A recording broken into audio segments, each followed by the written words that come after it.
I always use the line that I don't look old enough to have 28 years service, so it was good to hear somebody else saying it. I joined Welcome Break as a student because it was the job that was close to home and close to uni, so I could stay doing both jobs. Did 3 years and never got away, is what I think, because my mum still says to me, "Are you ever going to go and get the proper job that you said you were going to get rather than the job you did as a student?" But I do have a proper job.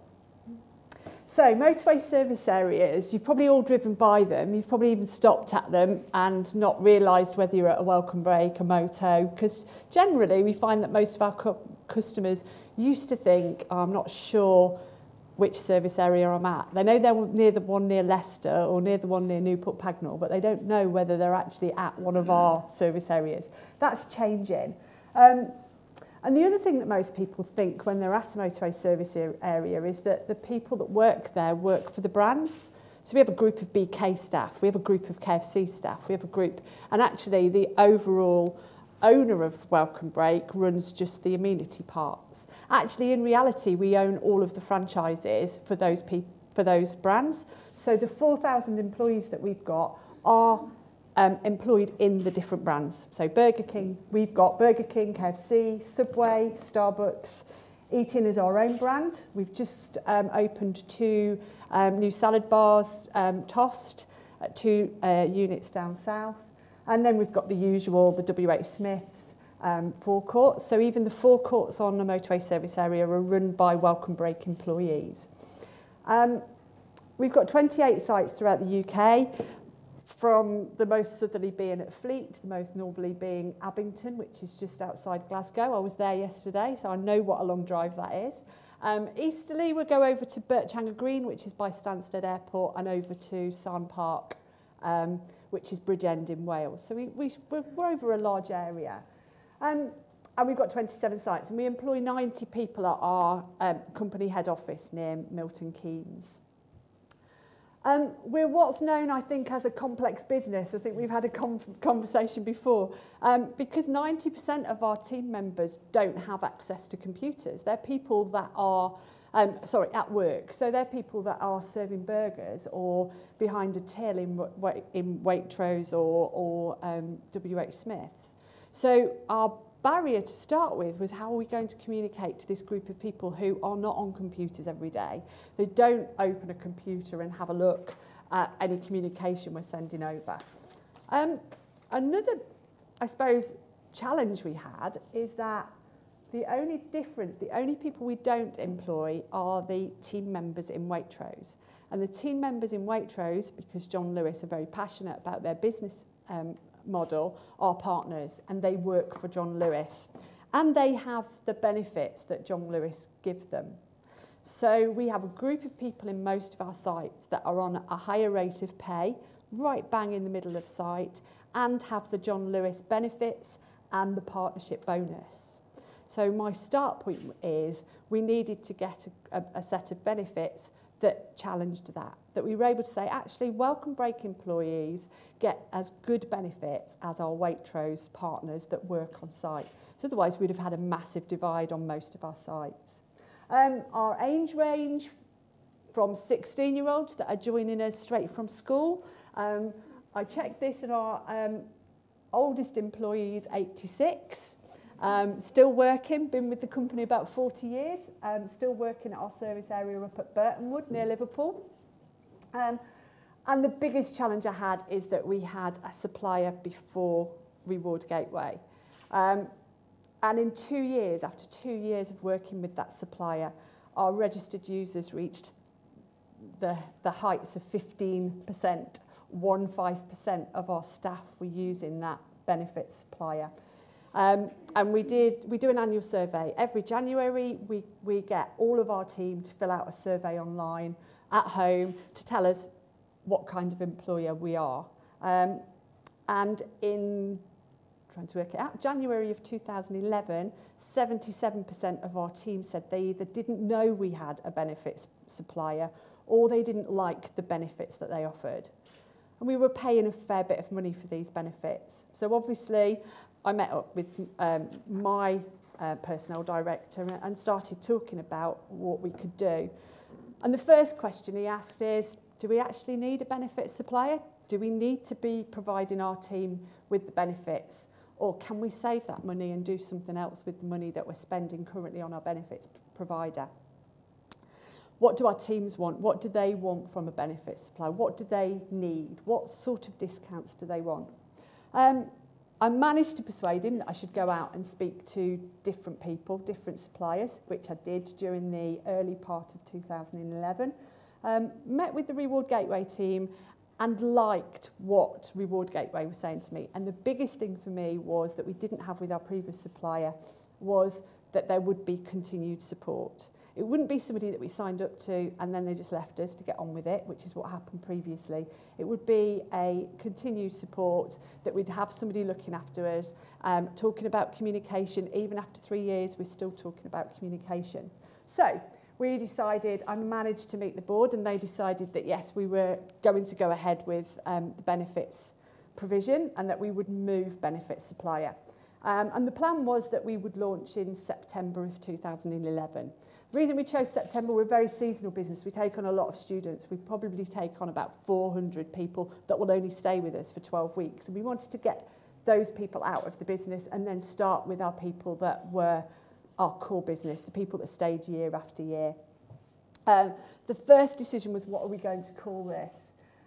We'd spent a lot of time talking about company mission and the vision, having the name Welcome Break, it fits easily with saying, actually, we need to be the welcome break for our customers. We'd spent a lot of time talking about a team, about who are our customers and what is a welcome break for them.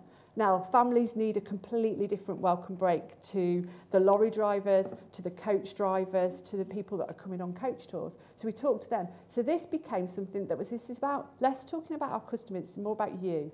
This is about your welcome break. This is your welcome break. So we chose the name My Welcome Break. We talked a lot about what the screen should look like. I have a great communications manager who's slightly mad, and we have these little people, and on all our internal communications we have our little people, and they tend to fit with the brand. So you can see there the one in the red apron in the top corner is sort of an eat-in member of staff. The one in the green is supposed to be a Starbucks person. So you're using the brand colours. It was really important that this benefits package fitted our communication, fitted our colours and fitted our brand.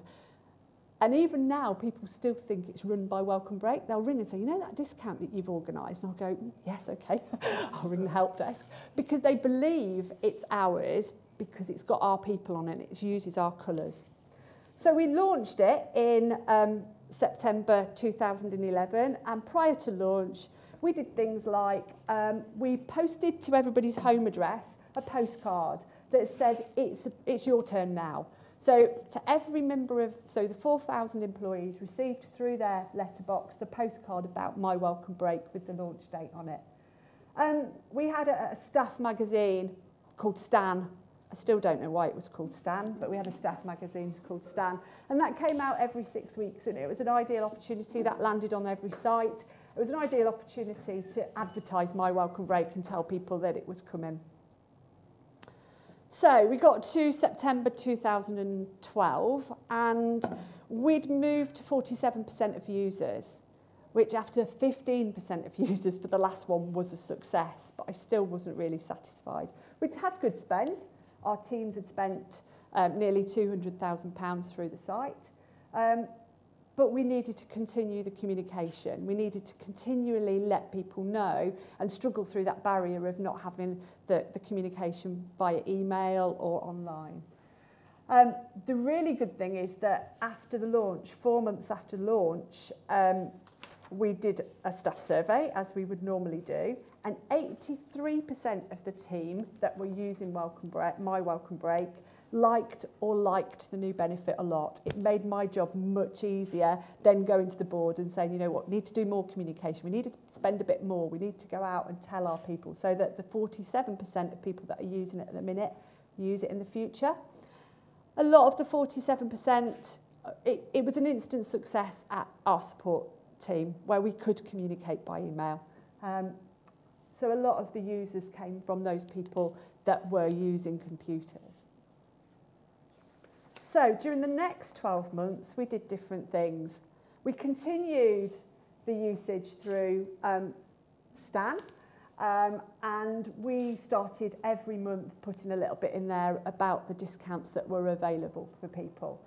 The VIP card at the top, every team member gets a VIP card when they start because it's their clocking in and out card really. But we said, you're a very important person, here's your card. So we started advertising My Welcome Break on the VIP card. So it's something they used every single day.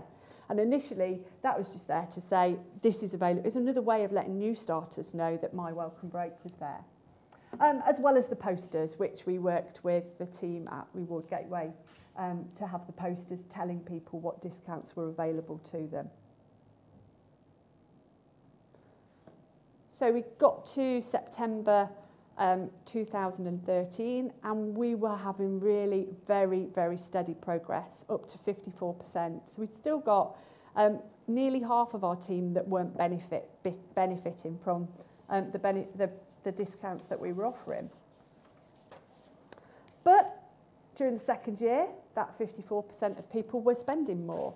And they were spending in the areas that we wanted them to start spending in, the everyday savings in Morrison's and Asda. They weren't just going and buying big holidays and the one-off spends. They were actually getting the reloadable cards and spending every day. And that's part of why we wanted to offer the benefit.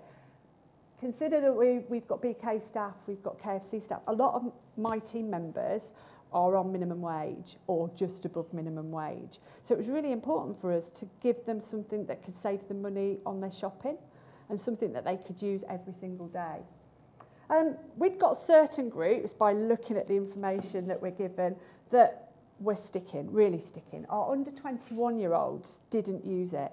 And when you consider the majority of the under 21-year-olds probably still live at home with mum and dad, they've got £200 or £300 a week going into their purse, they probably don't think that they need the discounts. They probably think, oh, I've got this pocket of money, I don't need to think about saving 10% or saving. And actually, they probably don't do the weekly shop. So we started talking to those team members about, what about buying your mum and dad and putting your board on the reloadable card? Because they'll get more money from your board. So we started talking to them more about the discounts that they could have. So that year we did a special poster for the under 21-year-olds, hoping to attract them by using the festivals. They were all off to festivals and saying, actually, do you know what, there's discounts that you can get that will help you buy your wellies or buy your tent that you need to go away and do your thing. We started talking to them as well about actually sharing their benefit with their family. So it's not a secret code that you've got to keep it yourself. Give it to your mum and dad and let your mum and dad use it. You know, they have to do your washing and ironing of your uniform and get you into work on time. So share the benefit with them. Talk to your family about it. We did a couple of competitions with the support of Reward Gateway, where all they had to do was register or log in, and they received a cash bonus. The cash bonus was paid directly into their account so that they could then spend it through My Welcome Break. And this was one where we'd got a few people that were just going, oh, I'm not interested in the discounts. It won't offer me anything that I need it to offer. So we thought, you know what, we'll do a poster that doesn't mention My Welcome Break, but it might tempt people to have a look, that clock on and go, oh, you know what, I'm just going to have a look what's in here. So we did a lot more of the subtle kind of communication as well. We also added a double page in our staff handbook, which at the time was a staff handbook that they got as they started. And we actually reissued our new staff handbook to all employees because we thought there were some of our longer term employees that hadn't seen the staff handbook. And in November 2013, we wanted our teams to receive their first Christmas card. Because everybody was moaning that we'd got Christmas music on in November, so we thought we'll send them all a Christmas card. So we sent to their home address a Christmas card to all of our staff that again dropped through the door and just reminded people that they could spend and buy their Christmas presents and buy the things through My Welcome Break, tempting them to do it. Incidentally, 2 days after that dropped through my letterbox, I fell over while I was running and broke my ankle. And I did all of my Christmas shopping through My Welcome Break because I couldn't actually do it because I was in plaster until Boxing Day. So it was great for me because I sat and did all of it on there. But doing that kind of thing then helped me talk to team members as well. So we get to our anniversary has been about a week ago, and we've improved this year to 84%. We've had a big change this year, however. We've moved to a new HR system, and the new HR system that we have has an integral social networking, so an internal social networking thing. So every one of our team members is able to log on to Jam and make comments, and you'll see some examples later on. We have Jam TV in our staff rooms, which is a direct feed from Jam into all of the team areas. We've done things like we've put computers in every staff room so that they can go online, they can do their shopping during their breaks, they're on an hour's break, they can do their shopping online. And sometimes it's just been an iPad that's put on the wall, so it's connected, so it's not been, you know, a big expense to put that into each staff room. We introduced Matt came up with a new person called a Jampion, because what we found was a lot of our team members were saying, I don't do my shopping online, I'm a bit suspicious of it. And they weren't using it for that reason. So we trained up Jampions on every site. And a Jampion was just somebody that felt comfortable going online, opening different sites, having a look and spending. And they would sit with the people that were struggling with that and just help them and show them how to use the technology, how to get into My Welcome Break. And we added the hashtag My Welcome Break expert, whereby somebody could go onto Jam, put in a question, and it would instantly come through to me so that I could answer it instantly. So here's some examples. Our homepage for all of our team members when they open a computer, and all of this is available on a mobile app, so they can open it on their iPad, they can open it on their mobile phone. That's been a big change for us. As you can see, it's a bit blurry, but it has a tab that takes you straight through to My Welcome Break. So Drive is our HR system, and Jam is in there. And then the other side, you've got direct input into My Welcome Break jobs, so internal job vacancies, and the Welcome Break website if they want to book a hotel, because we offer our own benefits as well. And there's a direct tab into My Welcome Break. So even people that were not aware of it at this point throughout this year were able to go, oh, what's that? And have a look and go in and see.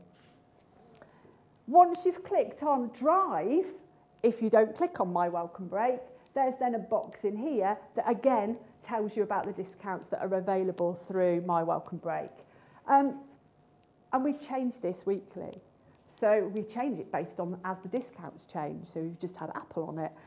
We will have shopping. We'll have, I think we did the 15% SMS with Pizza Express a few weeks ago.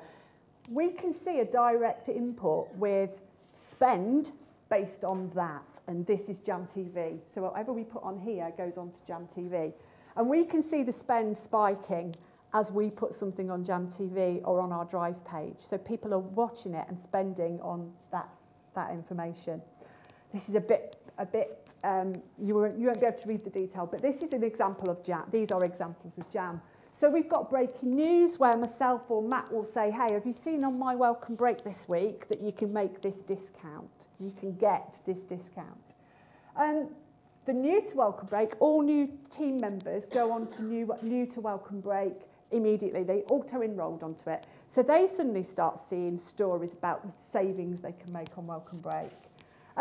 You'll get people going on saying, I'm really struggling, I can't register, it's not accepting my payroll number. And again, I can answer the query, I can register them, and I get them registered straight away. And the other thing that we do really well is if somebody makes a saving, we ask them to share it. So we say to them, you know, we had a case the other week, somebody rang me up and said, I've made a massive saving on a shed. I was like, okay, how have you done that then? And he'd gone to Homebase, and he'd gone to Homebase with his discount on a Wednesday when it's Senior Citizens Day, and he'd made a bigger saving on his shed. So that sort of thing is really important because people see the real life savings that they can make, and they hear the stories about the savings that other team members are making. And that's how we've improved to 84%. That's been a massive slog this year in terms of getting this communication out there and telling our team members about it. And it becomes a topic of many a conversation, long conversations about savings people make. So we've got a plan for the next year. We're up to 84%. I'd like to get it higher, but I understand there will be some people that won't want to use it. I am comfortable with 84%. It's good that 84% of our people are getting that benefit. Before childcare vouchers change, I'm going to do a campaign on childcare vouchers, which includes writing to all of our people that are on maternity leave at the moment and informing them that we have childcare vouchers. If they want them, they need to be in touch sooner rather than later. I think we will reach our $1 million spend by Christmas. Last month was our biggest month ever, and our team members have spent £48,000 nearly in a month. So I'm hoping that with Christmas coming up, we're going to get to that $1 million, and we're going to make a big thing about that, because that'll be on Jam as well. And we're also good at reward and recognition in Welcome Break. We've had a recent incentive called Smiles, where every team member could nominate another team member for a job well done or just helping them out. And they got a smiley lolly. And on the smiley lolly was a code that then related to a cash amount that they would get paid directly into their pay. I'd like to look at it and think that next year when we do it, we can link that directly into My Welcome Break, so that they get the code and it's put into their account. So they won't just get the £100, they'll get the £100 plus the 10% saving that they're going to make.